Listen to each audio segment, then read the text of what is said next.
the President of the United States.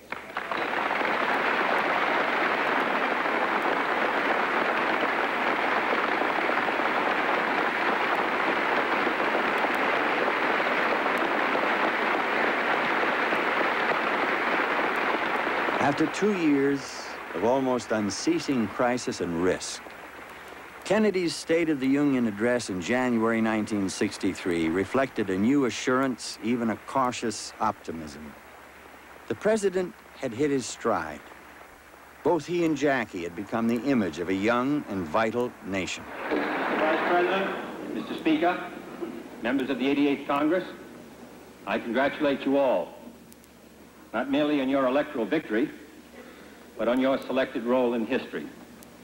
For you and I are privileged to serve the great republic in what could be the most decisive decade in its long history. The choices we make, for good or ill, will affect the welfare of generations yet unborn. Little more than 100 weeks ago, I assumed the office of the President of the United States. In seeking the help of the Congress and our countrymen, I pledged no easy answers. I pledged and asked only toil and dedication.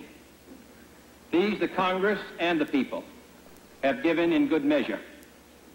And today, having witnessed in recent months a heightened respect for our national purpose and power, having seen the courageous calm of a united people in a perilous hour, and having observed a steady improvement in the opportunities and well-being of our citizens, I can report to you that the state of this old but youthful union is good.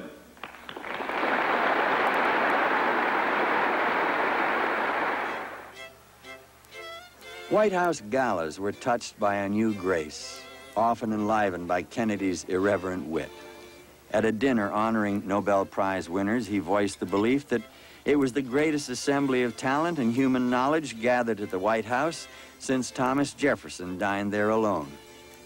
Even the intense questioning of regular press conferences was sometimes broken by a sudden presidential quip. One reputable columnist, after talking to businessmen, obviously, reported this week their attitude is, now we have you where they want you. Have you seen any reflection of this attitude? I can't believe I'm where big business wants me. Bush just stated that communists could learn something even from capitalists, and they even had a few kind words to say about profit incentives. Do you read any great amount of significance into this? No, I don't. No. Except, human nature is the same on both sides, fortunately, on both sides of the Iron Curtain, which is why I'm optimistic about the ultimate outcome of this struggle. For the moment, problems at home and abroad seemed within manageable dimensions. Though civil rights had far to go, its direction now seemed irreversible. In June, defying a federal court ordering the admission of 2 Negro students to the University of Alabama, Governor George Wallace swore to block the schoolhouse door. In quick response, the president federalized the National Guard, ordered the governor removed, and the students enrolled. On television, Kennedy challenged the nation to honor not only the law, but its own sense of decency and fairness. We are confronted primarily with a moral issue. It is as old as the scriptures and is as clear as the American Constitution.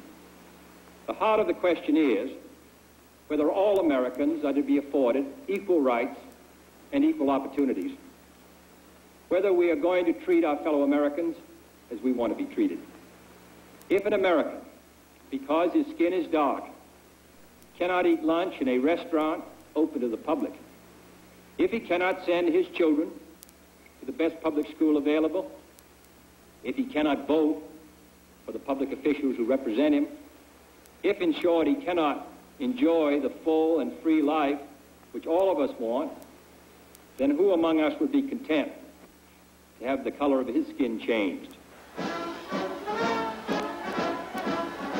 Though committed to a buildup of United States military strength, Kennedy now had sober second thoughts on reducing the appalling threat of nuclear annihilation. Helped by personal messages between himself and Khrushchev after Cuba, he began to search for a more practical approach to peace than an exchange of threats. I think President Kennedy recognized, and hoped that people in Moscow would recognize, that it is just too late in history for the two nuclear superpowers to pursue a policy of total hostility across the board. Because whatever we think of each other, at the end of the day, we still have to find some way to inhabit this speck of dust in the universe at the same time. Now, it was that kind of thinking that was in President Kennedy's mind. He was very pragmatic, down to earth, not very much impressed by ideology, either by theirs or by ours. If all the nuclear weapons that now lie around in the hands of frail human beings were to be exploded in some half hour's agony someday, it would raise a serious question as to whether this planet could any longer sustain the human race. Well, if that be true, or anywhere close to being true, then it's just as clear as night and day that we should find some way to put a halt to this arms race. The Soviet people want the same thing we do. Basically, they'd like for their own nation to be secure against a threat from any possible attacker. At the same time, they want to prevent war coming to their own people. I speak of peace because of the new face of war.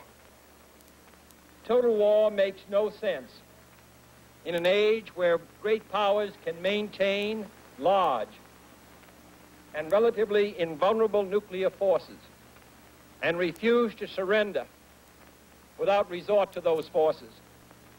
It makes no sense in an age where a single nuclear weapon contains almost 10 times the explosive force delivered by all the Allied air forces in the Second World War. No government or social system is so evil that its people must be considered as lacking in virtue. As Americans, we find communism profoundly repugnant as a negation of personal freedom and dignity. But we can still hail the Russian people for their many achievements in science and space, in economic and industrial growth, in culture, in acts of courage. Among the many traits the peoples of our two countries have in common, none is stronger than our mutual abhorrence of war. We all breathe the same air. We all cherish our children's futures, and we are all mortal. I'm taking this opportunity, therefore, to announce two important decisions in this regard. First, Chairman Khrushchev, Prime Minister Macmillan, and I have agreed that high-level discussions will shortly begin in Moscow, looking towards early agreement on a comprehensive test ban